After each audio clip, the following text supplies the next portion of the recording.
Hello friends, आज आपण loss of stock policy method याबद्दल ॲबनॉर्मल गुड्स, जर उदाहरणामध्ये तुम्हाला ॲबनॉर्मल गुड्स दिले असतील तर त्याची ट्रीटमेंट कशी करायची आहे, त्या टाईपचं एक्झाम्पल कसं सॉल्व्ह करायचं आहे हे आज आपण या लेक्चरमध्ये पाहणार आहोत.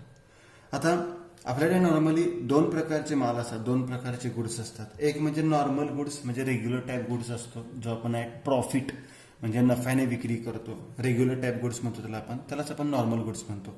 आणि दुसरा असतो ॲबनॉर्मल गुड्स. ॲबनॉर्मल म्हणजे आपली मालाची जी प्रक्रिया असते ते करताना काही माल थोडासा डिफेक्टिव्ह तयार झाला असेल किंवा आपण खरेदी केलेला माल असेल त्यापैकी काही माल डिफेक्टिव्ह असेल तर त्याला आपण इन्फेरियर टाईप गुड्स म्हणतो, हलक्या प्रतीचा, हलक्या दर्जाचा माल म्हणतो, की त्याला आपण डिफेक्टिव्ह गुड्स म्हणतो. त्यालाच आपण शॉप सॉइल गुड्स सुद्धा म्हणतो आणि त्यालाच आपण काय म्हणतो, नॉर्मल गुड्स.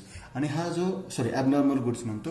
आणि हा जो ॲबनॉर्मल गुड्स आहे तो आपण नॉर्मली लॉसने विक्री करतो, म्हणजे कमी दरामध्ये विक्री करतो. म्हणजेच काय की नॉर्मल गुड्स आपण नॉर्मली ॲट प्रॉफिट सोल्ड करतो, ॲबनॉर्मल गुड्स नॉर्मली आपण ॲट लॉस सोल्ड करतो. म्हणजेच जीपी रेशो जो आपण कॅल्क्युलेट करणार आहोत, हा जीपी रेशो फक्त कशावर काढायचा असतो, नॉर्मल गुड्सवर म्हणजे नॉर्मल सेल्सवर काढायचा असतो. ॲबनॉर्मल सेल्सवर जीपी रेशो कॅल्क्युलेट करायचा नाही. कारण की ॲबनॉर्मल गुड्स काही वेळेला जास्त किमतीने सुद्धा विक्री जाऊ शकतो, परंतु मॅक्सिमम वेळा तो काय होतो, कमी दराने विक्री केला जातो. त्यामुळे त्याला आपण काय म्हणतो, इन्फेरियर टाईप गुड्स. बरोबर.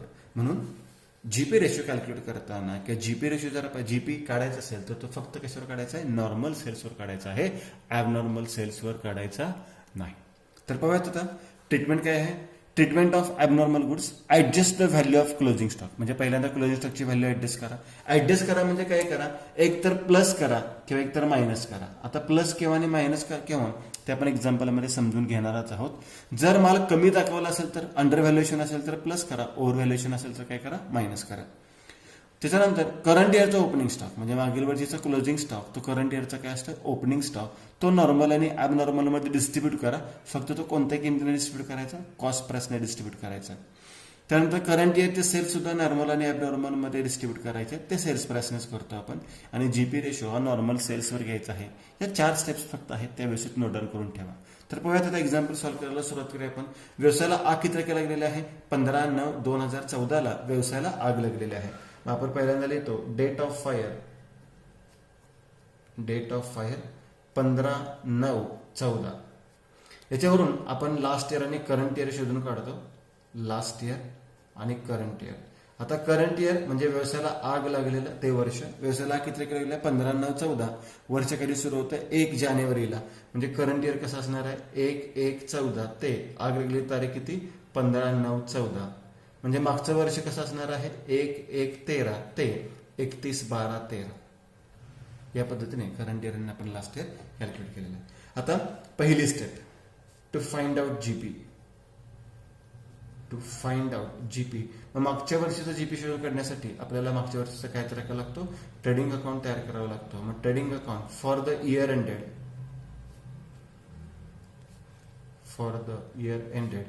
31/12/13. तर हा ट्रेडिंग अकाउंट आपण तयार करायचा आहे. आता याच्यामध्ये डेबिट साईडला पहिला आयटम कोणता असतोय, टू ओपनिंग स्टॉक. बरोबर. मग 1/1/13चा ओपनिंग स्टॉक किती आहे, 27,570. 27,570. बरोबर. स्टॉक 31/12/13चा आहे म्हणजे क्लोजिंग स्टॉक आहे किती, 51,120. आता या एक्झाम्पलमध्ये ॲबनॉर्मल गुड्स आहेत का नाहीत हे कसं ओळखायचं, तर ऍडजस्टमेंट बघा. या ऍडजस्टमेंटला मी स्टार करतो, ही ऍडजस्टमेंट महत्वाची आहे. The goods costing ₹3,600 has been valued at ₹1,500 on 31st December 2013. मग आता याला ॲबनॉर्मल गुड्स म्हणतो आपण, कारण की ₹3,600 किमतीचा माल किती व्हॅल्युएशन केलं त्याचं, ₹1,500. कारण की हा कमी दर्जाचा, हलक्या दर्जाचा माल होता, त्यामुळे त्याचं आपण व्हॅल्युएशन कमी केलेलं आहे. मग त्याची एक वर्किंग नोट आपल्याला एक्स्ट्रा करावी लागणार आहे.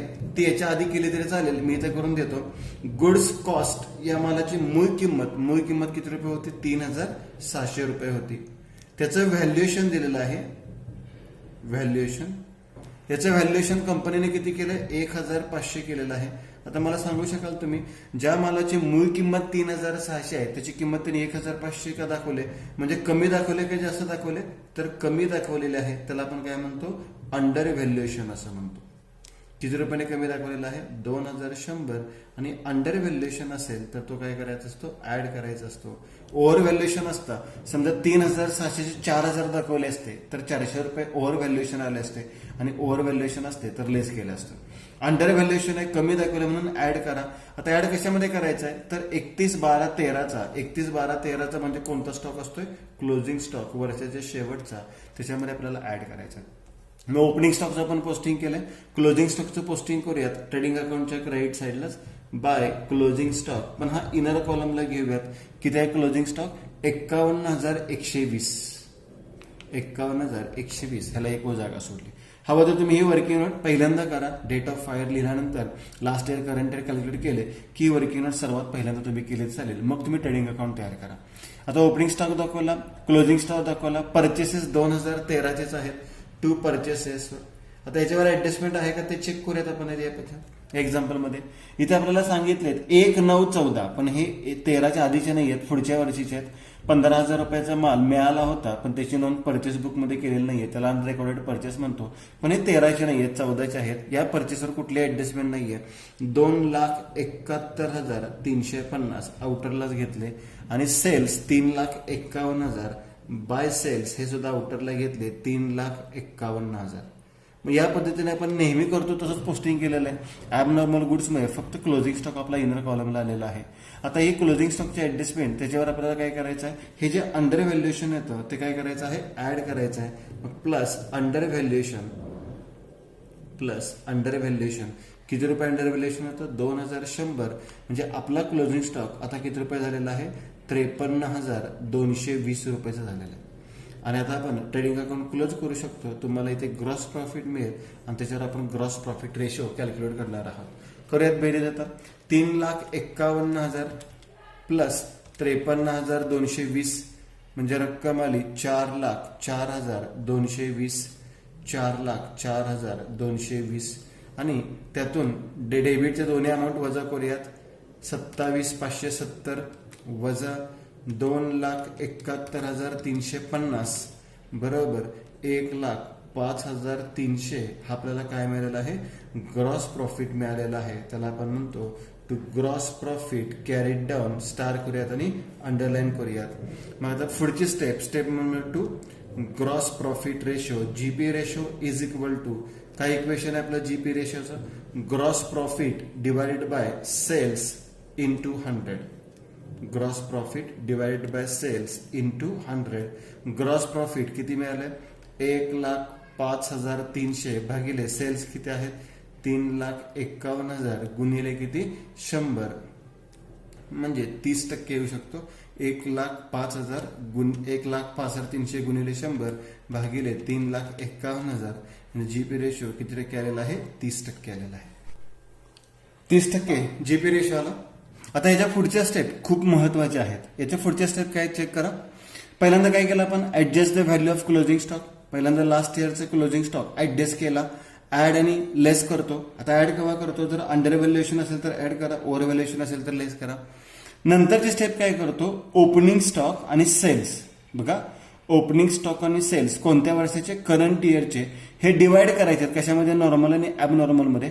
फक्त ओपनिंग स्टॉक करताना कॉस्ट प्राइसने करायचा आणि सेल्स प्राइस करताना कशाने करायचे, सेल्सने करायचे. तर पाहूयात डिस्ट्रीब्युशन आपण करंट इयरच्या ओपनिंग स्टॉकचं आणि करंट इयरच्या सेल्सचं.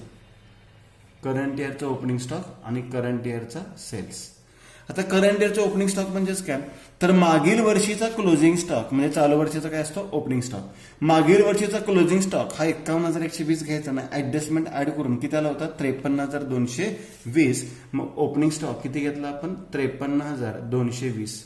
आणि चालू वर्षाचे सेल्स बघा, चालू वर्षाचे sales date of fire up to date of फायरचे चालू वर्षाचे किती आहेत, 91,500. सेल्स किती आहेत, 91,500. आता याचं डिस्ट्रीब्युशन आपल्याला नॉर्मल मध्ये करायचं आहे आणि ॲबनॉर्मल मध्ये करायचं आहे. बघा, याचं डिस्ट्रीब्युशन कशामध्ये करायचं आहे, नॉर्मल आणि ॲबनॉर्मल. इकडे सुद्धा नॉर्मल आणि ॲबनॉर्मल. हे डिस्ट्रीब्युशन नीट समजून घ्या. आता ओपनिंग स्टॉकचं डिस्ट्रीब्युशन कसं करायचं आहे? Opening stock of current year is to be divided in normal and abnormal goods at cost price only. आता ही कॉस्ट प्राइस तुम्हाला एक्झाम्पलमध्ये वाचल्यास सुद्धा लक्षात येईल. इथेच कळेल तुमच्या द गुड्स कॉस्टिंग ₹3,000 असेल. लगेच लक्षात आलं पाहिजे हा ॲबनॉर्मल गुड्स होता, त्याची कॉस्ट प्राइस किती? 3,600. इथे नाही काय आलं तर ह्या वर्किंग नोटमध्ये बघा ॲबनॉर्मलची कॉस्ट प्राइस किती आहे? 3,600. बघा ओपनिंग स्टॉक त्यातला ॲबनॉर्मल गुड्स किती आहे? 3,600. जर तुम्हाला ओपनिंग स्टॉक 53,220 आहे, त्यातला 3,600 ॲबनॉर्मल मिळाला तर तुम्हाला नॉर्मल मिळणार. वजाबाकी करून करूयात. 53,220 वजा 3,600 बरोबर 49,620 रुपये झालं. हा पहिला पॉईंट मिळाला. ही व्हॅल्यू शोधून काढली म्हणून मी याला कंस करून ठेवतो. आता सेल्स शोधूयात. सेल्स त्या वाक्यातच तुम्हाला सापडतील. The goods costing ₹3,600 has been valued at ₹1,500 on 31/12/13. These goods were sold in September 2014 म्हणजे चालू वर्षाचा सेल्स. बरोबर का? सप्टेंबर 2014 या सेल्समध्ये होते बघा. 1/1/14 ते 15/9/14 हा सेल्सचा कालावधी 91,500 होता. त्या सेल्समध्ये हा माल विकलेला होता. These goods were sold in September 2014 for ₹2,700. कोणता माल? हा ॲबनॉर्मल. ॲबनॉर्मल माल कितीला विकला? 2,700ला. याच्यावरून तुम्हाला नॉर्मल मालाची किंमत मिळेल. मग चेक करूयात. 91,500 एकूण सेल्स वजा ॲबनॉर्मल सेल्स किती? 2,700 म्हणजे नॉर्मल किती मिळालं आपल्याला? 88,800 रुपये नॉर्मल सेल्स मिळाले. म्हणजे ह्या व्हॅल्यूज आपल्याला इथे मिळालेल्या आहेत. आता एक्झाम्पल अत्यंत सोप्या पद्धतीने पुढे सॉल्व्ह करूयात आपण. आता करंट इयरचा ट्रेडिंग अकाउंट त्याला आपण मेमोरेंडम ट्रेडिंग अकाउंट किंवा एस्टिमेटेड ट्रेडिंग अकाउंट म्हणतो. ट्रेडिंग अकाउंट फ्रॉम 1/1/14 टू किती तारखेपर्यंत आहे? 15/9/14 आग लागलेल्या तारखेपर्यंत. इथे आपण 2 कॉलम केलेत. हा दुसरा कॉलम तुम्ही नाही केला तरी चालतो ॲबनॉर्मलचा, परंतु समजण्यास अत्यंत सोपं जातं जर तुम्ही ॲबनॉर्मलचा कॉलम तयार केला असेल तर. त्यासाठी आपण ॲबनॉर्मलचा कॉलम तयार केला तर बरं पडेल. चेक करूया. आता ह्या 2 व्हॅल्यूज आहे असे घेऊयात आपण. टू ओपनिंग स्टॉक बघा डिस्ट्रीब्युशन केल्याचं आपण 49,620 आणि 3,600. क्रेडिट साईडला लिहूयात आपण बाय सेल्स 91,500 आणि 2,700. बघा ओपनिंग स्टॉक दाखवला. मागच्या वर्षाचा क्लोजिंग म्हणजे चालू वर्षाचा ओपनिंग हा 51,120 आणि त्यात अंडर व्हॅल्युएशन आपण ऍड केलेले होते म्हणजे आपल्याला मिळाला होता 53,220. मग तो डिस्ट्रीब्यूट करून दाखवला. चालू वर्षाचा सेल्स किती होता? 91,500. तो डिस्ट्रीब्यूट करून दाखवला. सॉरी इथे 91,500 नको आहेत, इथं 88,800 हवेत.